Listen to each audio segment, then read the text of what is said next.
Hey guys, Chris here with the Keyless Shop. Today we are going to demonstrate how to unlock a Toyota Smart Key with the Vvdi. It's a pretty cool feature.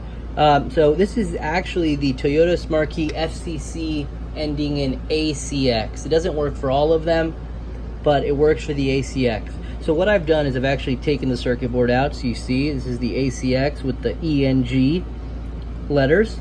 And what you're going to do is you're going to come over to your key tool, and you're going to go down to special functions, enter.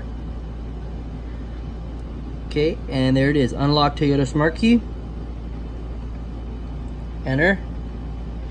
All right, now what you're going to do is you're going to have the battery in the remote and put that right there, kind of like if you're reading a chip key.